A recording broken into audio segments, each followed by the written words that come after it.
श्री राम।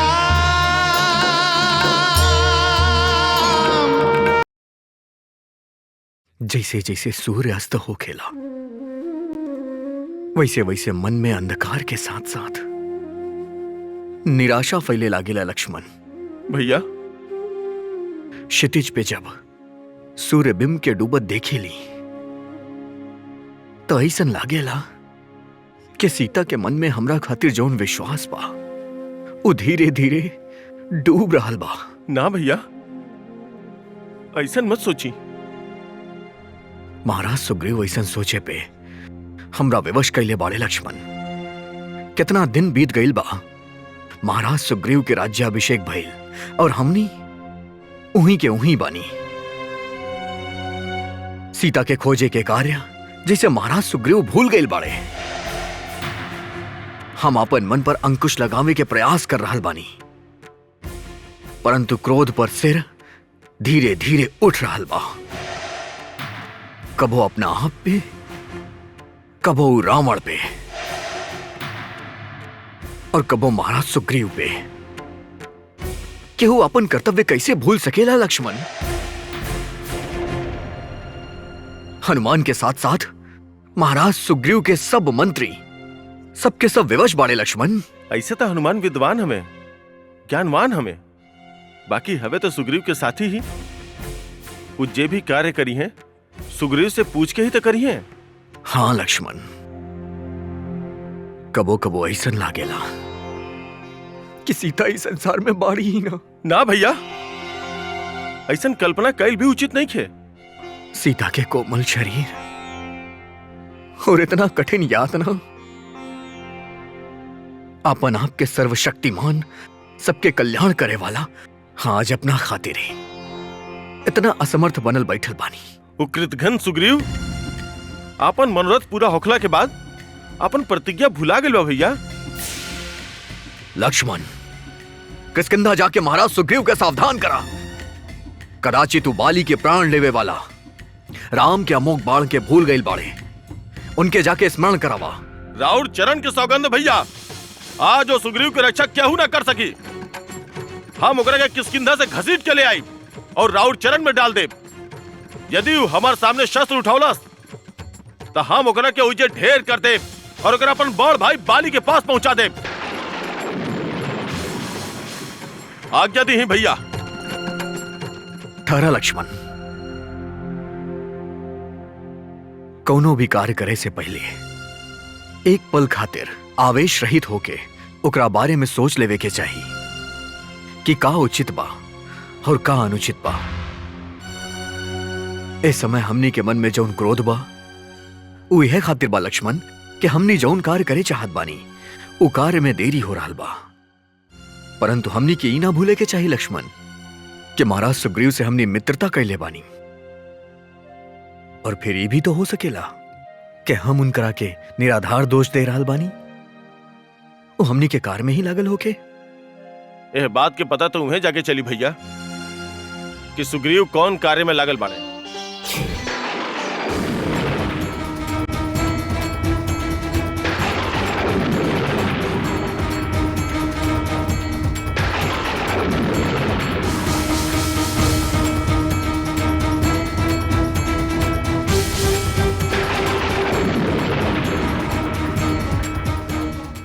लागत किष्किंधा पर संकट के बादल छाइल बा। ई टंकार सौमित्र लक्ष्मण के धनुष के है। लक्ष्मण भैया के धनुष के? परंतु टंकार काहे कैले? श्री लक्ष्मण किष्किंधा में प्रवेश कर चुकल बाड़े। वो बहुत क्रोध में बाड़े। उनकर फुफकार से मानी आग उगल रहल बा। ऐसा लग रहल बा जैसे कोनो ज्वालामुखी के ज्वाला बढ़ा चलत आ रहल होके। उनका डर से डरा के सब नगरवासी अपन घर में जा चुकल बाड़े। वो राजभवन की ओर जा रहल बाड़े। जौना के आशंका रहे उहे भइल। लक्ष्मण भैया के क्रोध से था संपूर्ण भूमंडल कांपेला। तब किष्किंधा कौन गिनती में बा? तो फिर सोचा हनुमान, ए ज्वालामुखी से बांचे के उपाय सोचा। अन्यथा महाराज सुग्रीव यदि ए ज्वालामुखी के लपेटे में आ गईले तो किष्किंधा में कुछ न बाची। एगो उपाय बा, हम लक्ष्मण भैया के महाराज सुग्रीव तक पहुंचे से पहले भवन के पिछला द्वार से जाके सबके सावधान करतानी और महारानी तारा के लक्ष्मण भैया के क्रोध से शांत करे के कहतानी। यह उचित होगी हनुमान, काहे कि लक्ष्मण नारी पे क्रोध ना करी है और महारानी के शिष्टाचार उनकर क्रोध के अग्नि के धीरे धीरे शांत कर दी। साचे हनुमान, तू बुद्धिमान सब में सर्वश्रेष्ठ हवा, अब देर मत करा। और अंगद तू तनिका देर खातिर लक्ष्मण के आव भगत सम्मान सत्कार में उलझा के रखा, अन्यथा रावण के लंका के विनाश के जगह किष्किंधा के विनाश हो जाए।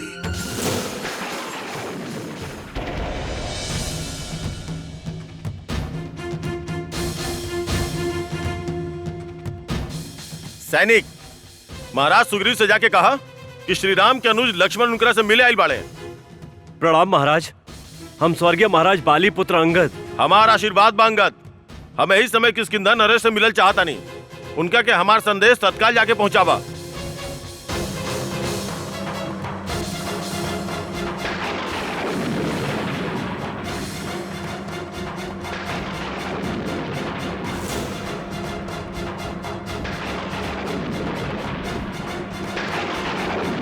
राउर आज्ञा के पालन हो के आर्य श्रेष्ठ, रउआ कृपया आराम करी। लक्ष्मण भैया के क्रोध के शांत कैल शेषनाग के वश में करे जैसन बा, परंतु यह समय किष्किंधा के कल्याण के पूरा उत्तरदायित्व रउए पे बा, काहे कि संपूर्ण वानर साम्राज्य रउए विवेक पे विश्वास करेला। महारानी तारा वानर साम्राज्य की रक्षा करी, महाराज सुग्रीव की रक्षा करी।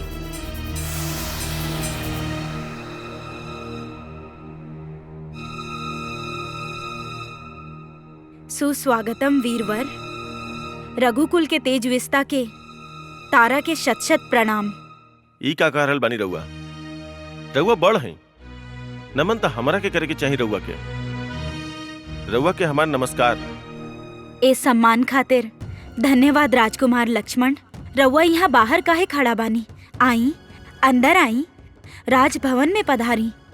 रउआ के यहाँ आवे से किष्किंधा के राजभवन ही ना, पूरा के पूरा धरती पवित्र हो गई। आई, अंदर पधारी। विराजमान होखी। हम अपन पूज्यवर भैया श्री राम के दूत बन के आइल बनी और यही समय महाराज सुग्रीव से मिलल चाहता नहीं।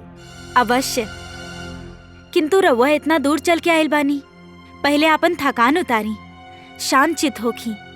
महाराज सुग्रीव, पवन पुत्र हनुमान सब राउर सेवा में उपस्थित हो जाई हैं। कजरी प्रणाम। चरण धोए खातिर पानी लावा। एकर कोनो आवश्यकता नहीं है महादेवी, हम जानता नहीं।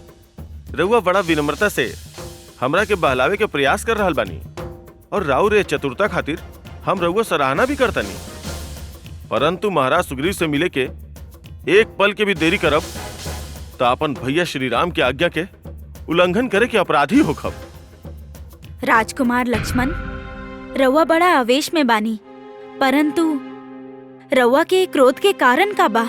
देवी तारा, रउआ पूज्य बानी परंतु स्त्री है, रउआ सामने अपन बात प्रकट कइल उचित नहीं है। का महाराज सुग्रीव हमरा से मिलल निखन चाहत? ना लक्ष्मण भैया, ऐसन बात नहीं है। महाराज सुग्रीव राउर अपराधी बाड़े, रउआ से लज्जित बाड़े, परंतु राउर दर्शनाभिलाषी भी बाड़े। एह समय ऊ राउर प्रतीक्षा कर रहल बाड़े।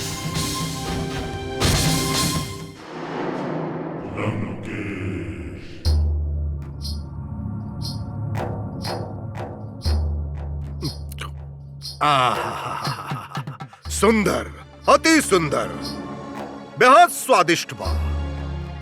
हमार अनुज कुंभकर्ण ऐसने भोजन से तृप्त होखी। उरुजमाला, तारा भोजन के स्वाद से संतोष तब बाना। जेठ जी, आपके संतोष हमार पति के संतोष है और हमार पति के संतोष हमार संतोष है। काका श्री, रउआ हमार पिताश्री के जितना ध्यान रखीला उतना तो हमने भी नहीं की रख सकत। भतीजा कुंभकर्ण हमार प्राण है। कुंभकर्ण बा तभी लंका सुरक्षित बा। कुंभकर्ण के भय से कौनो शत्रु लंका के ओर आंख उठा के देखे के साहस भी नहीं खे कर सकत। हमार अनुज कुंभकर्ण लंका खातिर सबसे बड़ सुरक्षा कवच है। प्रणाम पिताश्री। पुत्र कुंभ, पुत्र निकुंभ, आयुष्मान भव। तू लोक के माता वज्रमाला कैसन बाड़ी पुत्र?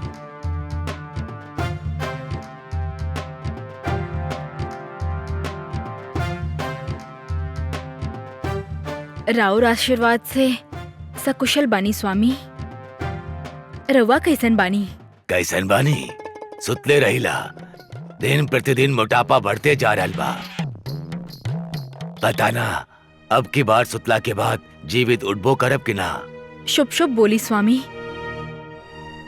राउर पुत्र कुंभ निकुंभ दोनों महाबलशाली बाड़े।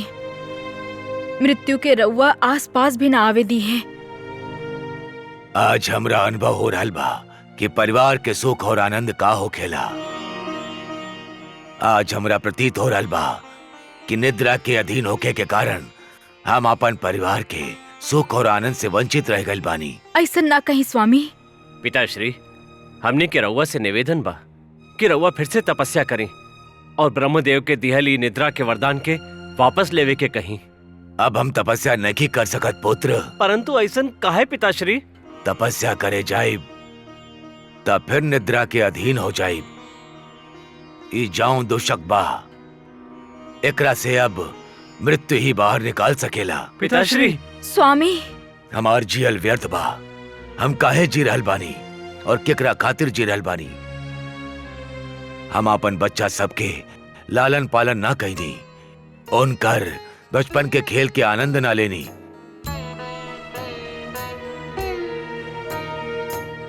वज्रमाला, तो कहत रहो कि दोनों हमार पेट पे घुटना के बल चलत रहन, हमरा के जगावे की कोशिश करत रहन। हम अभागा इनकर बचपन के वो आनंद ना ले सकेनी। का जाने अगला बार जब जागब तो हमनी सब मिलबो करब कि ना।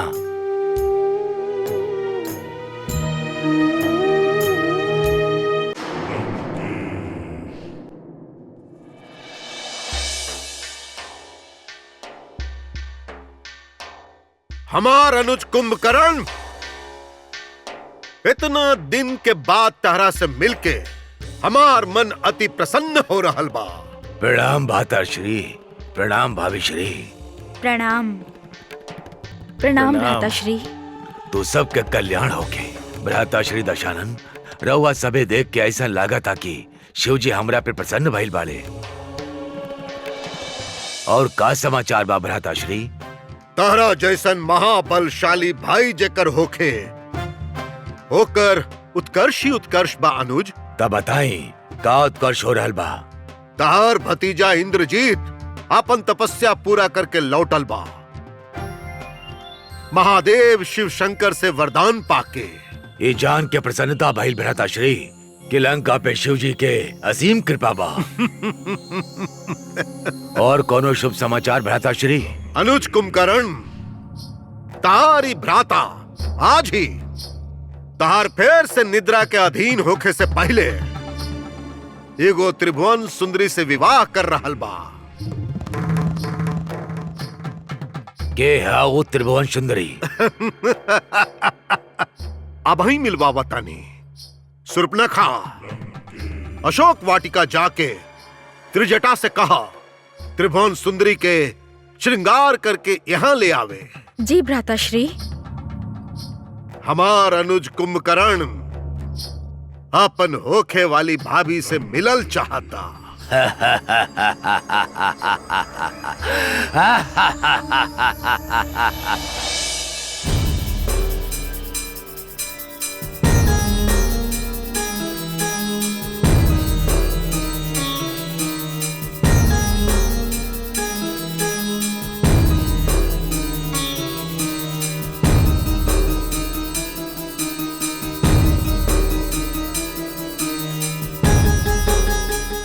भ्राताश्री दशानन श्रृंगार खातिर वस्त्र, अलंकार, सुगंधित द्रव्य, उपटन आदि रवा खातिर भेजले बाड़े।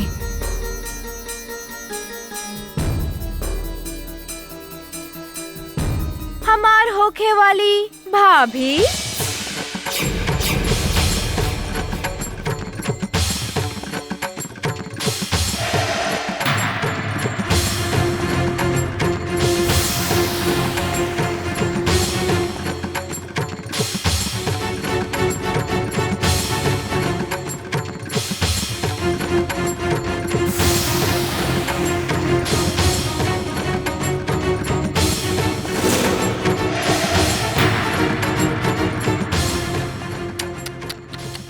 एक क्रोध के कोनो उपयोग नहीं खे।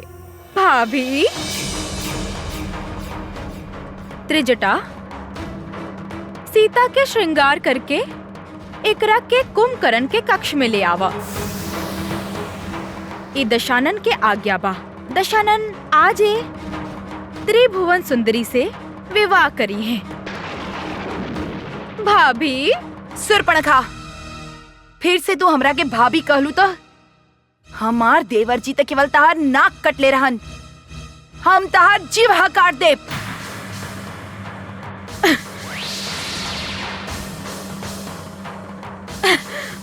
राजकुमारी जी, रउआ यहाँ से जाई। हम सीता के तैयार करके महाराज कुंभकर्ण के कक्ष में ले आवतानी।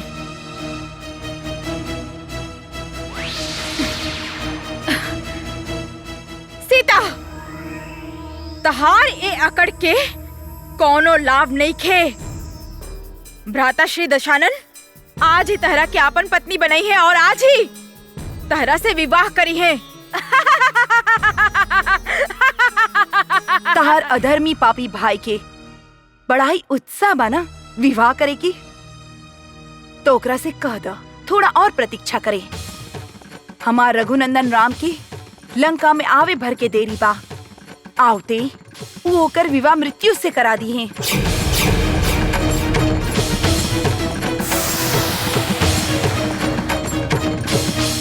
जय श्री राम।